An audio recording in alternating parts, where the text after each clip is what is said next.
Ah, allez à Jacques Taès, Madame la Ministre. C'est à vous de répondre.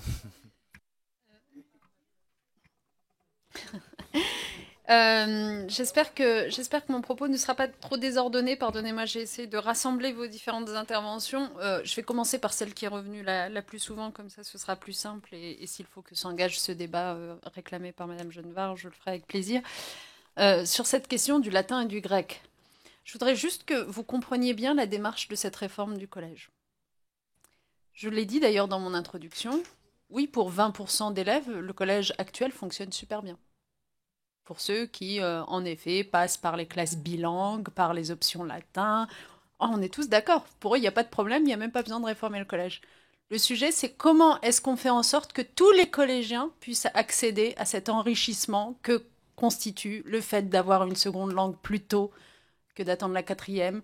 Le fait d'être ouvert, en effet, aux cultures et langues de l'Antiquité, parce que je suis d'accord avec vous, 1000 fois d'accord. Et alors, moi, j'en ai fait en plus, je peux vous dire, je sais à quel point ça joue un rôle important dans l'acquisition, clairement, d'une culture commune, dans la construction de la citoyenneté, dans la dimension linguistique de ce qu'on y apprend, dans l'apprentissage de l'histoire des civilisations. Et pour toutes ces raisons, ben moi, je ne me satisfais pas que ce soit réservé à quelques-uns. Donc il ne s'agit pas de supprimer un droit ou une possibilité pour quelques-uns, il s'agit de généraliser cela, comme pour la question des langues vivantes, pour tous les collégiens. Et nous le faisons de deux façons, s'agissant du latin et du grec. La première chose, c'est que, chose nouvelle, nous introduisons dans l'enseignement de français une initiation à l'étude des langues anciennes, parce que nous estimons que les langues anciennes permettent de mieux comprendre les principes fondamentaux de la langue française, l'étymologie, la composition des mots, les fonctions grammaticales. D'une certaine façon, nous mettons l'excellence au service de la réussite de tous les collégiens et de la réduction des inégalités de maîtrise de la langue française. Première chose. Deuxième chose, dans le nouveau collège, comme actuellement, les élèves pourront apprendre le latin de la cinquième à la troisième et le grec en troisième, comme ce qui existe aujourd'hui, sauf que ça ne s'appellera pas option facultative, ce sera un enseignement pratique interdisciplinaire. Pourquoi est-ce que c'est un EPI?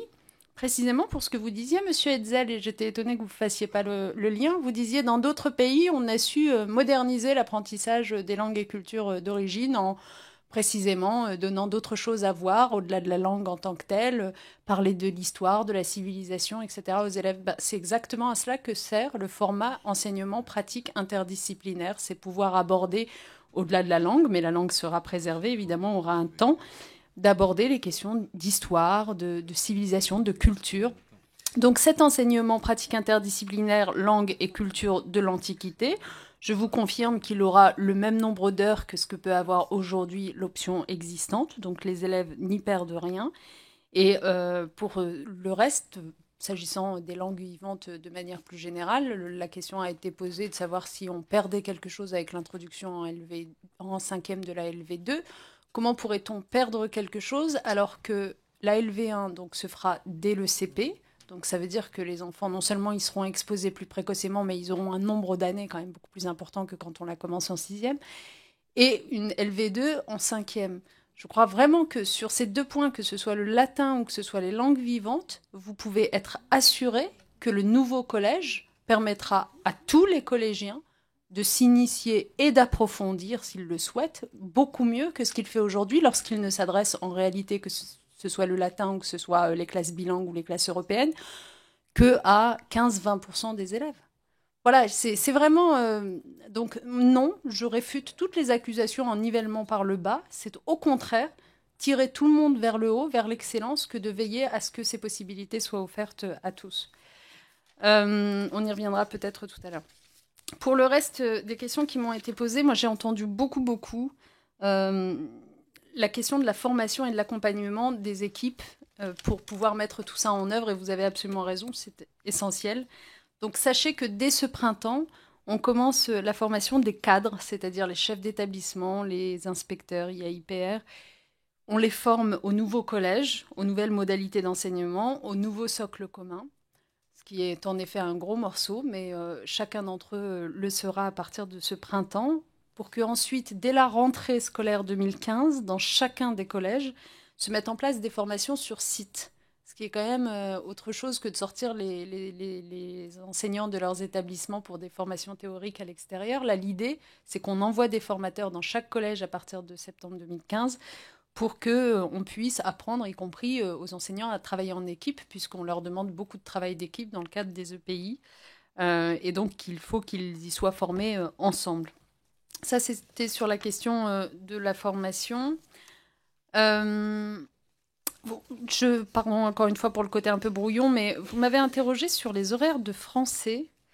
Je crois que c'était Monsieur Hetzel. Je suis un peu surprise parce que je vous passerai évidemment les chiffres précis, mais pour votre information, en 1985, on avait 18 heures de français au collège. En 2002, on en a 17h30. Dans la réforme que j'introduis, il n'est aucunement question de baisser, comme je l'ai dit d'ailleurs, les horaires des disciplines. Donc je ne vois pas très bien où est la baisse massive que vous avez évoquée tout à l'heure. Mais je crois surtout qu'au-delà il ne s'agit pas de se prendre le chou sur des chiffres. Honnêtement, je crois vraiment qu'il faut comprendre, et c'est l'objet de cette réforme, que le sujet, il n'est pas quantitatif, il est qualitatif. La question, c'est pas d'avoir, des élèves qui, honnêtement, ne s'intéressent pas, ne s'approprient pas les disciplines. C'est pas parce que vous allez leur rajouter 6 heures de maths ou de français qu'ils vont davantage se les approprier. Enfin, à un moment donné, il faut qu'on se pose les vraies questions. On n'arrive pas, en l'état actuel, à intéresser, à retenir l'attention, à imprimer véritablement sur un certain nombre d'enfants. Donc c'est peut-être que nos pratiques pédagogiques ne sont pas si optimales que cela. Et c'est la raison de cette réforme et de ces enseignements pratiques interdisciplinaires, de cet accompagnement personnalisé, qui sont des choses qui peuvent paraître simples. Ça m'amuse parce que quand on écoute un peu les critiques, on a l'impression qu'on est à la fois en train de révolutionner pour ceux qui trouvent qu'on va trop loin avec ces 20% d'autonomie laissée aux équipes, etc. Puis pour d'autres, si on les écoute, on ne change pas grand-chose et ce sont des mesurettes factices et accessoires. Mais enfin, à un moment donné, il faut trouver, faut trouver un juste milieu de raison. Donc je vais vous dire, moi, la raison m'oblige à vous dire que vous l'aurez entendu dans mes propos, jamais je n'ai débarqué en annonçant la révolution. J'ai toujours pris la précaution de dire que cette réforme, nous l'avions conçue en partant du terrain. Parce que je crois qu'il n'y a que ça qui marche. Vraiment. Et on évoquait le collège Christine, par exemple. Il n'y a que ça qui marche à partir du moment où on voit que les équipes elles-mêmes ont inventé des choses et que ça produit des effets. Et sur toutes les mesures que j'ai évoquées, ça a été le cas dans plusieurs établissements de France. Parfois dans des établissements, d'ailleurs, on était au collège de Soissons. L'un d'entre vous évoquait notre visite à Laon tout à l'heure, dans un collège de Soissons qui n'était pas le plus favorisé des établissements, et pourtant on y a expérimenté l'accompagnement personnalisé. Et ça donne des résultats extraordinaires, avec vraiment les résultats au brevet des élèves qui, en 3 ans, sont considérablement améliorés. Donc, dans toutes les parties du territoire, on a su inventer des choses et cette réforme, au fond, elle ne fait que mettre à disposition de l'ensemble des collégiens les avantages dont bénéficient ceux qui ont eu des équipes enseignantes avant-gardistes. Donc voilà, pour le français, je vous ai, je crois, répondu. Pour le reste, on a parlé. Si vous m'avez pas mal parlé d'autonomie, et du fait qu'on demandait aux enseignants, notamment de prendre en charge cet accompagnement personnalisé sans qu'ils en soient davantage valorisés ou rémunérés ou accompagnés. D'abord, autonomie des chefs d'établissement. Quand on dit que 20% du temps scolaire sera organisé comme le souhaitent les chefs d'établissement, évidemment avec un cadre précis, on sait que dans ces 20%, il y aura des enseignements pratiques interdisciplinaires, de l'accompagnement personnalisé et du travail en petits groupes, ça c'est clair pour tout le monde. La question, c'est que sur quoi porteront les enseignements pratiques interdisciplinaires? Ce sera l'équipe de le définir en fonction de la réalité de son établissement. Comment s'opérera l'accompagnement personnalisé? Est-ce que, par exemple, on mélangera des élèves de plusieurs classes différentes ou est-ce qu'on prendra simplement des petits groupes issus de classes? Tout ça, c'est des décisions en fait très importantes au quotidien et on a considéré qu'il n'y avait que les équipes qui pouvaient déterminer tout cela. Comment elles le déterminent? Le chef d'établissement a un rôle important à jouer puisque c'est lui qui notamment distribue les indemnités pour mission particulière qu'on a créé dans le décret d'août 2014 qui permettent justement de rémunérer, de surrémunérer les enseignants qui prennent des responsabilités quand ils sont par exemple référents décrochage ou référents discipline, etc. Donc le chef d'établissement a de fait un rôle important à jouer, mais surtout derrière le chef d'établissement, l'idée c'est de mettre en avant le conseil pédagogique qui réunit chef d'établissement et enseignants, pour que les décisions prises sur l'organisation de ces 20% soient des décisions collectives, que ce ne soit pas quelque chose qu'on impose, qui est quand même une discussion, puisqu'il va y avoir ensuite du travail d'équipe quand plusieurs disciplines vont être amenées à faire ensemble un EPI. Donc, c'est en conseil pédagogique en début d'année que l'on détermine comment est utilisé ce 20% de temps.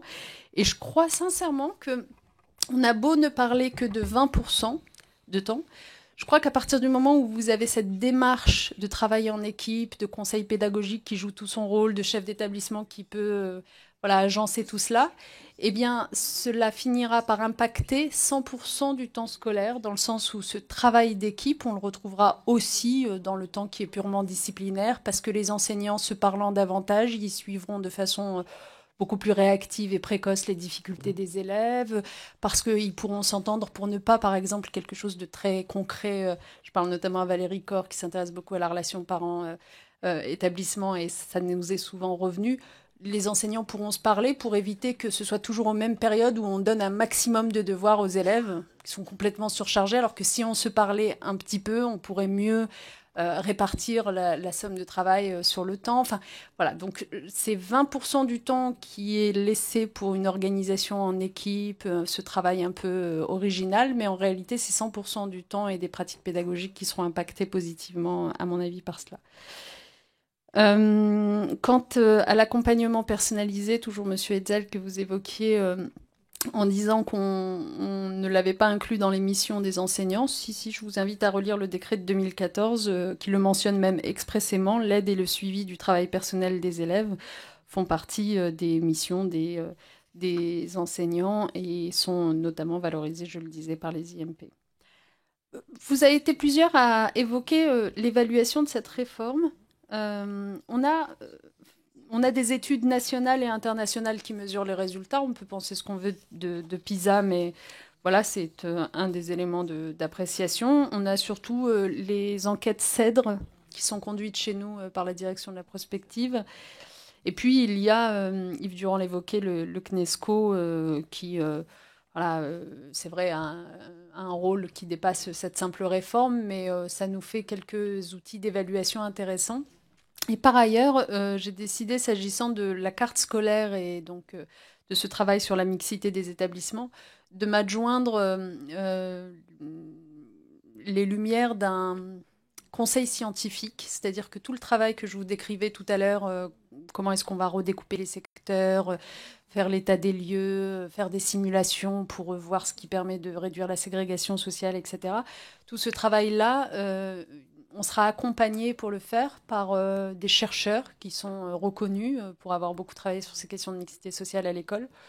Je pense à des gens comme Pierre Merle ou Éric Morin ou Agnès Van Zanten, enfin un certain nombre de gens de l'école d'économie de Paris aussi, qui nous permettra d'évaluer pas après pas les moindres mesures que nous prenons pour éviter parfois des choses contre-productives. Donc voilà, mais on peut toujours s'améliorer en termes d'évaluation. Évidemment, je suis à l'écoute des propositions que vous pourriez avoir. Sur le rapport de la Cour des comptes qui disait beaucoup de mal de nos dispositifs d'accompagnement personnalisé, je suis d'accord, hein, mais c'est précisément à ça que répond la réforme du collège. C'est-à-dire qu'en gros, ce que disait la Cour des comptes, c'est qu'on dépensait beaucoup d'argent dans des dispositifs qui étaient éparses, qui n'étaient pas systématisés, pas forcément dans le temps scolaire. Bah, précisément, quand on dit que c'est en 6e, 3 heures, en 5e, 4e, 3e, au minimum 1 heure d'accompagnement personnalisé. On le retrouve dans le temps scolaire, donc c'est pas au choix, c'est pas simplement pour les plus volontaires, c'est voilà, pour tous les élèves. Donc précisément, je crois que ça répond parfaitement à ce que dit la Cour des comptes. Barbara Pompili, vous évoquiez plusieurs choses, mais pour pas me répéter, vous évoquiez notamment la question de la bivalence. De fait, vous allez voir que, notamment en art et en sciences, on laisse la possibilité avec cette réforme d'organiser les enseignements selon des modalités plus souples que les modalités disciplinaires, ce qui permet vraiment la rencontre. Moi, je crois que l'ambivalence, on n'y est pas avec cette réforme du collège, pour vous répondre clairement, mais que par le biais des enseignements pratiques interdisciplinaires, par le biais de ce que je viens de dire, c'est-à-dire l'organisation s'agissant des sciences et s'agissant des arts plastiques et musicaux, de pôles en fait où on retrouve ensemble une organisation commune pour ces disciplines avec beaucoup de souplesse qui peuvent travailler ensemble. On y arrivera, mais le sujet, ça n'est pas celui de cette réforme-ci. Et il faut, je crois, laisser aussi un peu de souplesse aux enseignants sans chercher forcément en la matière à imposer les choses. Sur je crois que vous aviez évoqué le Conseil supérieur des programmes. Du coup, j'en profite pour remercier les membres du Conseil supérieur des programmes parce que honnêtement, c'est un sacré travail qui est attendu d'eux. Donc, je me réjouis déjà qu'on ait réussi à faire adopter à une large majorité par le Conseil supérieur de l'éducation le socle. C'était il y a 10 jours. Je crois vraiment il faut le souligner parce que c'est quand même c'est assez inédit qu'on puisse s'entendre comme cela sur ce que tout élève doit avoir maîtrisé à la fin de sa scolarité obligatoire, dans des termes qui me paraissent aujourd'hui être suffisamment clairs, lisibles, pour être appropriés par tout un chacun, parce que l'idée c'est aussi que là encore les parents comprennent ce qu'on attend, voilà. Et puis surtout qu'on adopte donc ce socle qui ensuite, c'est ça la véritable nouveauté, impactera tous les programmes, dans le sens où dans la foulée, le CSP est en train d'y travailler, c'est l'ensemble des programmes de la scolarité obligatoire qui déclineront le contenu de ce socle. Et c'est pour ça d'ailleurs que la réforme du brevet est importante, parce qu'il s'agit de s'assurer que ce qu'on évalue à la fin de la scolarité obligatoire, c'est bien ce qu'on trouve dans les programmes, mais qui eux-mêmes répondent au socle. Et c'est vrai que jusqu'à présent, on vivait toujours dans une espèce de flottement qui rendait tout ça pas très clair pour les enseignants eux-mêmes. Donc les programmes en termes de calendrier, ils sont en train d'être travaillés. Je crois que c'est dans quelques jours qu'on aura la première mouture.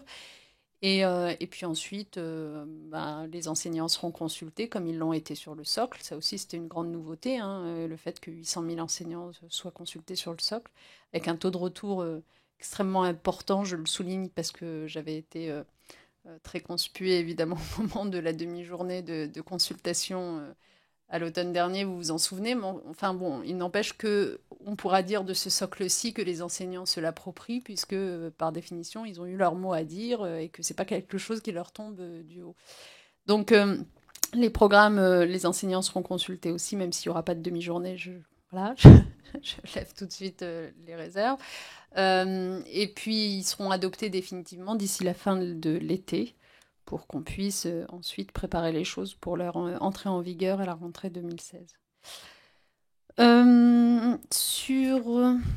J'oublie des tas de choses, mais LV1, LV2, si, quand même sur LV1, je crois que plusieurs d'entre vous ont dit que c'était quand même très compliqué en primaire, l'apprentissage de la LV1, que c'était pas encore tout à fait ça. Je suis d'accord, hein, donc ça c'est une question de formation des enseignants. Sachez que maintenant tous les nouveaux enseignants qui passent en SP, bien sûr, sont formés à l'enseignement des langues. C'est systématique. Ça fait partie du tronc commun. Et pour les autres, eh bien, il y a une formation progressive, une procédure de validation de leur capacité à enseigner une langue vivante. Et puis surtout, il y a une offre de ressources pour l'enseignement qui a vu le jour avec un portail langue, avec des ressources de différentes natures, des vidéos notamment, et qui est d'ores et déjà à disposition pour les enseignants. Et en fait, contrairement à ce qu'on pourrait penser intuitivement, la vérité, c'est que l'apprentissage de la LV1 à l'école élémentaire s'est pas mal amélioré ces dernières années. On a fait faire une enquête CEDRE de l'ADEP, donc, que j'évoquais tout à l'heure, entre 2004 et 2010.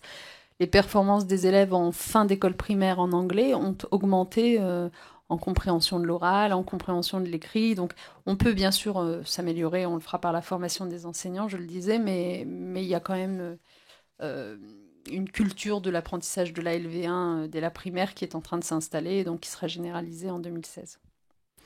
Marie-Georges Buffet est partie, mais j'aurais bien voulu lui répondre sur les personnels de santé sociaux parce que bien sûr qu'elle a raison, c'est une priorité notamment auprès des adolescents. On sait que l'âge est difficile, donc il faudra simplement lui rappeler que c'est pour cette année, par exemple 2014, plus de 400 postes qui ont été créés pour des postes d'infirmières, d'assistants sociales pardon, dans les collèges. Donc c'est un effort que nous poursuivrons. Là, je vais plus vite, je passe. Yves Durand évoquait tout à l'heure la question au fond de la refondation, hein, sous le chapeau de laquelle se déroulent toutes les réformes qu'on a entreprises depuis 2012. Et on est bien d'accord que la réforme du collège, elle s'inscrit dans cette logique de la refondation. Et oui, monsieur Hetzel, évidemment, il ne s'agit pas d'oublier la priorité au primaire, on ne l'oublie nullement. On continuera nos efforts de préscolarisation des enfants, de plus de maîtres que de classe, évidemment, pendant les années qui viennent. Mais la réforme du collège, c'est en quelque sorte la continuation dans un ordre un peu chronologique. Après s'être attelé au premier âge, eh bien, on continue avec ce temps. Et surtout dans une logique qui est celle des cycles, puisqu'il ne faut pas oublier que c'est ça que la refondation a voulu, qui est très importante et qui permet notamment de mieux assurer la transition entre le primaire et le début du collège, avec ce conseil école-collège. Qui va permettre à des enseignants du premier degré et du second degré de définir ensemble les progressions. Je disais tout à l'heure que les programmes seraient plus progressifs pour garantir l'acquisition des connaissances. Ben, comment on fait pour que ce qui n'a pas été acquis à la fin du CM2, ben, on revienne dessus en sixième. Enfin, c'est un sujet fondamental, en fait, cette question de la transition entre le primaire et le collège.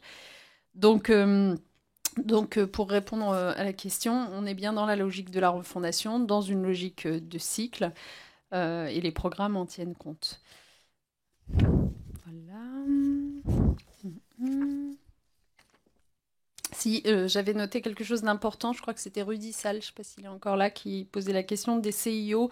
Je réponds parce que je pense que vous avez dû être sollicité, plusieurs d'entre vous, sur ce sujet. Tu confirmes? Sachez que j'ai demandé au recteur dans les départements dans lesquels les conseils généraux, puisque c'est d'eux qu'il s'agit, se désengagent de l'entretien des CIO, parce que c'est les conseils généraux, hein, vous avez compris. Donc moi, j'ai demandé au recteur de me faire des propositions de cartes pour mieux mailler le territoire qu'on le fait actuellement, et essayer d'apporter une réponse de proximité aux élèves qui ont besoin de conseils en orientation.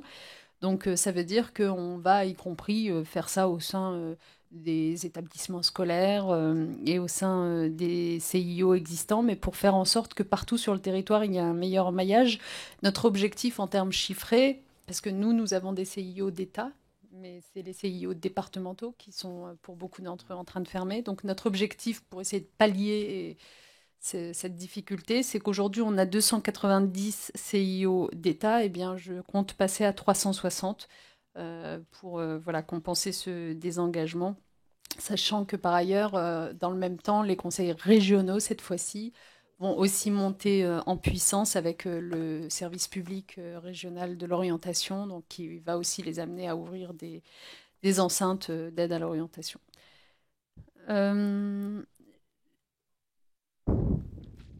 Sur la question qui a été posée du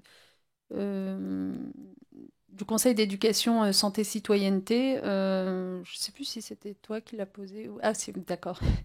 Et il y a juste un truc à retenir, je crois que je vous l'avais annoncé au moment de la mobilisation post-attentat, c'est que on crée un conseil d'éducation santé citoyenneté départemental, ce qui est très important parce qu'ils ont vraiment fait leurs preuves. Donc du coup, c'est des enceintes où on peut précisément impulser des initiatives, où les parents sont présents avec tous les personnels enseignants et non enseignants. Et donc pour tout ce qui est action de citoyenneté, mise en place de cérémonies commémoratives, tout ce que j'évoquais tout à l'heure dans les établissements, c'est le meilleur endroit pour impulser ça. Donc on est en train de créer ça dans tous les départements.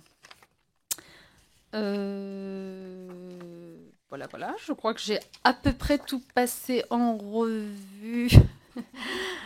Si, quand même, Valérie Corr, évidemment que j'ai entendu que le livret scolaire unique numérique ne doit pas être le seul outil. Non, mais on est mille fois d'accord. Et que ça n'a pas vocation à remplacer la relation physique. Et si Julie Sommaruga, pardon, moi je suis très sensible à l'idée d'envoyer les élèves en stage dans les associations. Euh, c'est nous, vous avez compris que on a décidé de créer dans la scolarité un parcours citoyen, donc qui tournerait autour de l'enseignement moral et civique qui voit le jour à la rentrée prochaine, mais pas que, qui permettrait aussi de valoriser les élèves pour leur engagement, soit au sein de la démocratie de l'établissement, donc conseil de vie collégienne, conseil de vie lycéenne, etc., soit au sein d'associations extérieures, mais partenaires de l'établissement scolaire. Tout ça est en construction, donc je trouve que c'est le bon moment pour en parler, d'autant qu'en même temps, vous savez que le président de l'Assemblée nationale et le président du Sénat sont en train de réfléchir sur la question de l'engagement des jeunes notamment.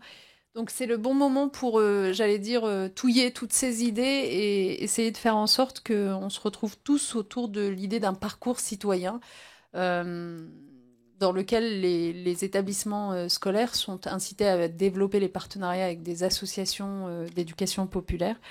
Donc moi, je propose juste qu'on en reparle pour y travailler ensemble. Mais en tout cas, c'est un des questionnements que j'ai adressé aux assises. Vous savez qu'il y a des assises en ce moment sur tout le territoire suite aux attentats et à la mobilisation de l'école pour la transmission des valeurs de la République.